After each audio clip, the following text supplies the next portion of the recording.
Welcome to Life Stories, where we bring you inspiring tales of resilience, courage, and transformation. Today, we share the story of Maya, a talented hairstylist who spent years in a small southern town, struggling against discrimination and injustice. But one act of kindness led her on a journey that would change everything. From hardship to triumph, this story is about standing up for what's right, finding strength in adversity, and discovering the power within oneself to overcome the odds. Don't forget to subscribe to our channel and hit the notification bell to begin today's story with us. I've spent years working at Willowbrook Salon, a place that many in town referred to as the heart of our community. Willowbrook wasn't just a salon, it was where the wealthier folks came for their weekly touch-ups. Where gossip swirled in the air as freely as the scent of hairspray. It had history, tradition, everything that made our small town feel warm, welcoming. But for me, it was different. The salon was both a place of comfort and suffocating constraints. Maya had always dreamed of something more, something bigger. I never expected to stay in this small town forever. I had hopes, dreams, and ambitions that reached far beyond the brick walls of Willowbrook. My goal was simple, yet profound. I wanted to open my own salon, a place where everyone, no matter their background, could walk in and feel respected.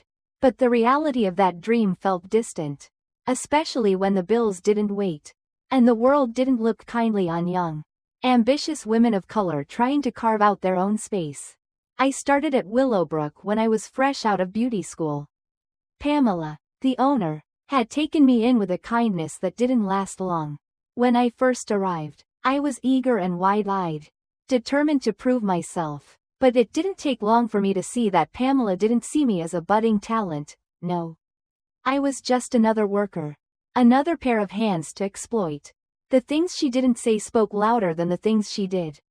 She never outright told me that she didn't think a black woman like me had much of a future in the beauty industry.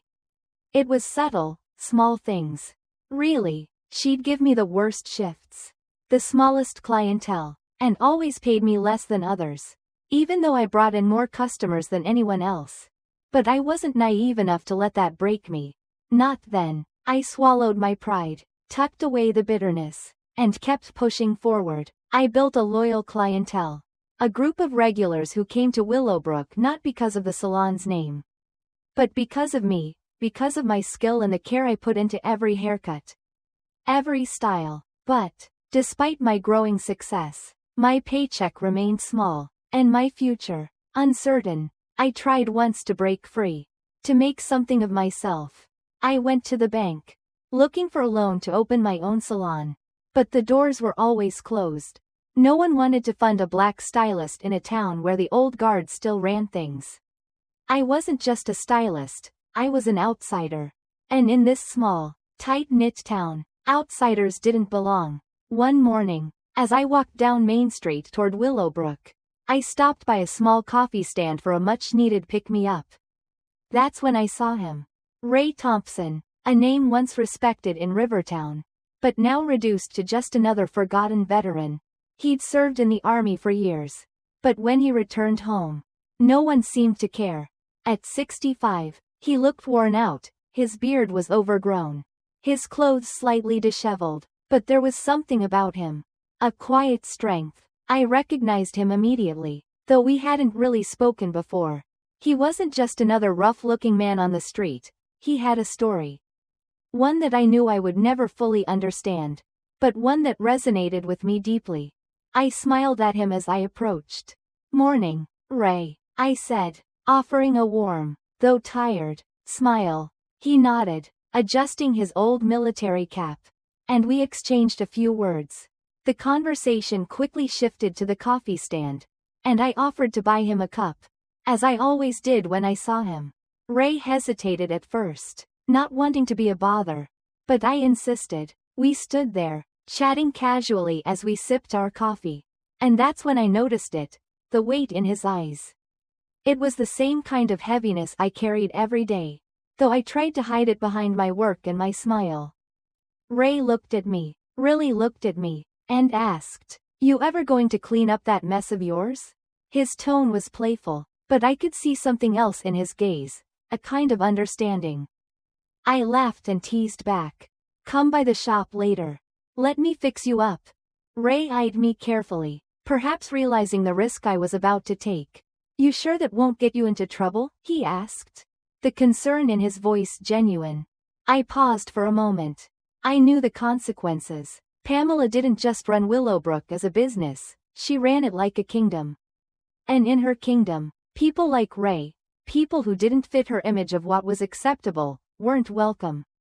But as I looked at Ray, standing there with the weight of the world on his shoulders, I realized something. He deserved better. He deserved respect. And I wasn't going to let anyone, including Pamela, take that away from him.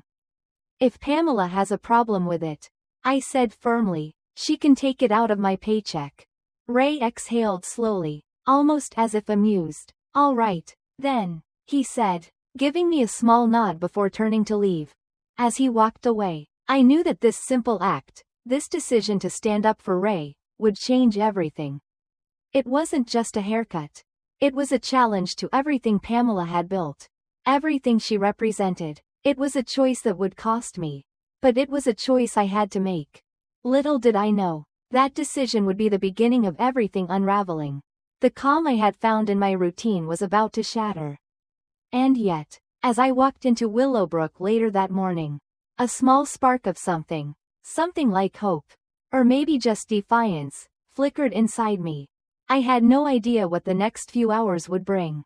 But for the first time in a long time, I wasn't afraid. The morning unfolded as any other at Willowbrook. But there was an undeniable tension in the air. I arrived early, unlocking the glass door and inhaling the familiar scent of hairspray and freshly brewed coffee. The salon was already alive with the hum of morning chatter. Clients settled into their chairs, flipping through magazines, exchanging pleasantries. The rhythmic sounds of hairdryers and scissors created a sense of normalcy. But I couldn't shake the knot in my stomach. I hadn't told anyone about Ray's visit to the salon. Not because I was ashamed, but because I knew exactly what would happen if Pamela found out. She'd never tolerate a man like Ray, rough, worn out, and far removed from her image of the perfect clientele. She built Willowbrook on the foundation of a carefully curated image, wealthy, polished, and exclusive. Ray didn't fit that mold. He was a reminder of the past she didn't want to acknowledge. The kind of person who didn't belong in her world. As the day went on, I kept my head down, doing my work as usual. But I couldn't stop glancing at the door, waiting. Every few minutes, my eyes flickered to the entrance. Would he show up? I had no idea if Ray would even take me up on my offer. But I knew that if he did, it would change everything. Then, just past noon, he walked in. The salon seemed to freeze when Ray entered. He stood at the door for a moment, surveying the room like someone who had stepped into a place that didn't quite welcome him, but decided to enter anyway. The subtle shift in energy was palpable. Clients, who had been gossiping just moments before, fell quiet. A few women in expensive blouses exchanged uncomfortable glances. Their polite smiles faltered ever so slightly before they returned to their conversations. It was as though the air had thickened. And in that moment, I could feel every eye in the room on us. Ray, however, ignored the tension. He gave me a slow nod. His face impassive. It was as though he had made peace with being an outsider long ago. He walked toward my chair, his every step echoing through the silent salon. You ready to let me work my magic? I asked, trying to keep my voice light. But my heart was racing. Ray chuckled softly, sitting down in the chair. Ain't much magic needed for this old head, he said, shaking his head, but there was a warmth in his voice that made me smile. As I draped the cape around his shoulders, I ran my fingers through his wild, silver-streaked beard, my mind buzzing with 100 thoughts. I had already made my decision, but I couldn't shake the feeling that everything I had worked for, everything I had built, was hanging in the balance. Still, I couldn't back down. Ever had a proper fade? I asked as I picked up the clippers. He shook his head. Can't say I have. Well, today's your lucky day, I said, and I got to work. The buzzing sound of the clippers filled the space, cutting through the murmurs of the other stylists and customers. But as I trimmed his beard and shaped his hair, I couldn't help but feel the weight of Ray's words earlier in the coffee shop. "You sure that won't get you into trouble?" I knew exactly what would happen if Pamela found out. She'd fire me. And worse, she'd make sure everyone in town knew exactly why. I had seen her wield her power before, and it wasn't pretty. But in that moment, with Ray sitting in my chair, I didn't care. He deserved better. He deserved respect, and I would do whatever it took to give that to him. As I worked, Ray and I talked about growing up in Rivertown, about our shared sense of not belonging. I could see the lines on his face, the pain of years spent fighting for something that had never quite been his. He'd given so much to this town, to this country, and yet it had forgotten him. "I spent years thinking a uniform would make me matter," he said with a dry chuckle. "That if I gave enough of myself, this country would always have a place for me. Turns out, the second you stop wearing it, the second you stop being useful, people forget. They don't see the man anymore, just the things they assume about him." I paused, looking at him through the mirror, my heart heavy with understanding. It wasn't just his story, it was mine too. We were both outsiders here, and I had spent so many years trying to prove myself, trying to be seen for who I truly was, not for the color of my skin or the assumptions people made about me. "They don't get to decide who you are," I said, my voice quiet but firm. Ray met my gaze in the mirror, his eyes steady. "Neither do they for you." His words struck a chord deep within me. I had spent so much time trying to fit into a place that would never fully accept me. But maybe it was time to stop trying. Maybe it was time to finally let the world see me for who I truly was. By the time I finished, Ray looked like a different man. His face had softened, the rough edges replaced by sharp, clean lines. He ran a hand over his freshly shaved jaw, his eyes closing in appreciation. "Damn," he muttered, "almost forgot what I looked like." I grinned. "Told you it was magic." In that brief moment, the tension in the room melted away. I forgot about Pamela, I forgot about the stairs, and I forgot about everything that had kept me bound to Willowbrook for so long. All I saw was Ray, his face, finally free from the years of neglect. And for the first time in a long time, I felt like I had made a difference. But then, the door swung open, and Pamela walked in. The moment Pamela walked in, I knew the confrontation was inevitable. Her presence was like a storm cloud, casting a shadow over the salon. She didn't say anything at first. She just stood in the doorway, surveying the scene. Ray sitting in my chair, his freshly styled hair shining under the fluorescent lights, while I brushed the last of the loose hairs from his shoulders. Her eyes narrowed as she took it all in. Then her lips pressed into a thin, disapproving line. The room grew tense, as though everyone was holding their breath. Even the stylists who were working on their clients seemed to hesitate, unsure whether to continue or wait for the storm to break. It didn't take long. Pamela placed her bag down on the counter, and without taking her eyes off me, she spoke, her voice deceptively calm. "Did he pay?" she asked, her words sharp. I could feel the weight of her gaze on me, the anger simmering just beneath the surface. She was looking for a way to assert control, to remind me of who was in charge. But I wasn't going to let her. I told him it was on me, I said, keeping my tone steady, measured. Pamela's expression didn't change, but there was something in her eyes, something calculating. "So, we're just handing out charity now?" she asked, her voice dripping with disdain. I clenched my jaw, refusing to let her break me. But before I could respond, Ray spoke up. His voice was calm, firm, and as always, measured. "I didn't realize a haircut could be charity," he said, glancing up at Pamela. "Guess I missed the sign out front saying this place don't serve people like me." The room fell deathly silent. Pamela's eyes snapped to him, her face flushing red with anger. For a moment, it was as though she had forgotten anyone else was in the room. She turned her full attention to Ray. But he wasn't backing down. "We serve paying customers," Pamela said stiffly. her voice barely masking the contempt she felt. Ray's lips curled into something that wasn't quite a smile. Is that right? He asked. His voice smooth but laced with a quiet challenge. Funny, I don't remember getting turned away when I used to come here wearing a uniform.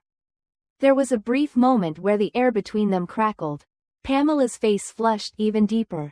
But Ray didn't flinch. He stood tall, unshaken by her silent intimidation. I couldn't hold back anymore. The years of swallowing my pride, the quiet injustice I had endured, all came flooding to the surface in that one instant. I set my clippers down slowly, deliberately, and looked at Pamela. If you're that worried about your customers, Pamela, I said, my voice calm but resolute, then you don't need to worry about me taking up space here anymore. The words hung in the air like a challenge. Pamela's eyes narrowed, and for a moment, I thought she might lash out. But instead, she let out a bitter laugh, her eyes flashing with rage. Oh, don't worry, she sneered. I will take it out of your paycheck. And while I'm at it, I think I'll take a little extra for the trouble. Because you know what happens when a place like this gets too comfortable with certain kinds of people. Customers stop coming. Her words stung, but they also set something inside me ablaze. I had known this moment would come. The moment where I would have to choose between enduring the toxic environment Pamela had created or standing up for myself and the people who had always supported me. I didn't back down. I straightened up, my voice even but firm. If that's what you're worried about, Pamela, I said, taking off my apron and folding it neatly on the counter.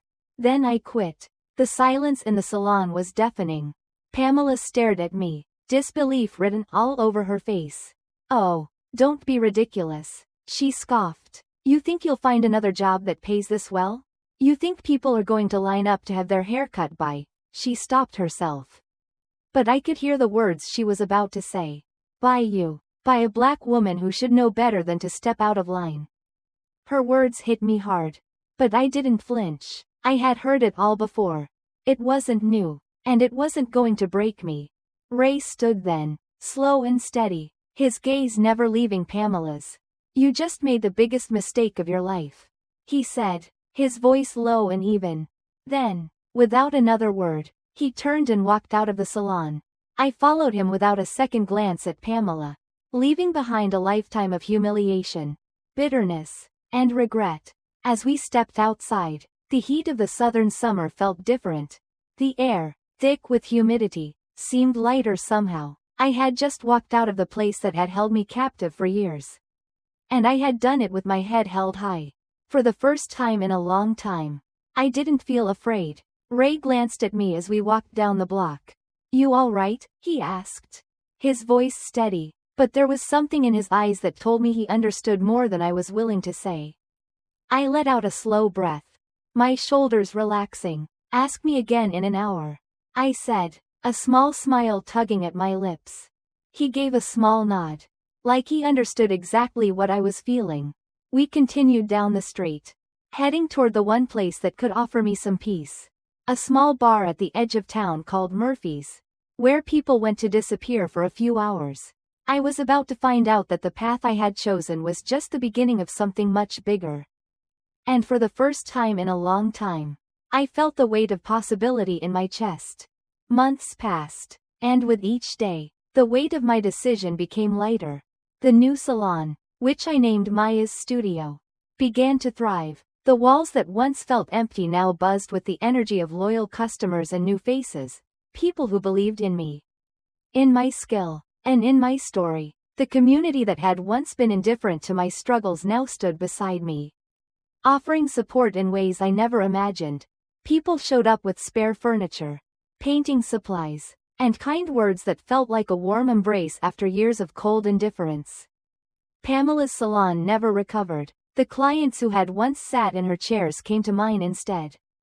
Drawn not just by the quality of my work but by something deeper, the realization that there was power in choosing the right path. Even when it seemed impossible, Pamela's reputation crumbled as fast as it had been built.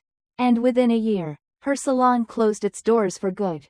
But the real victory wasn't in the success of my business. It was in the quiet sense of freedom I felt. I had broken the chains that had bound me for so long.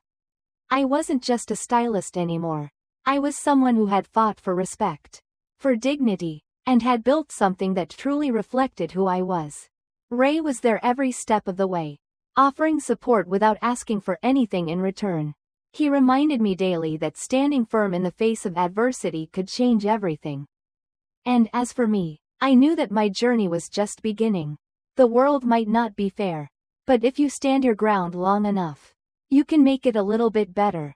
To hear more stories of strength, resilience, and growth, don't forget to subscribe to our channel and hit the notification bell. Stay tuned for more life-changing tales that will inspire you to rise above.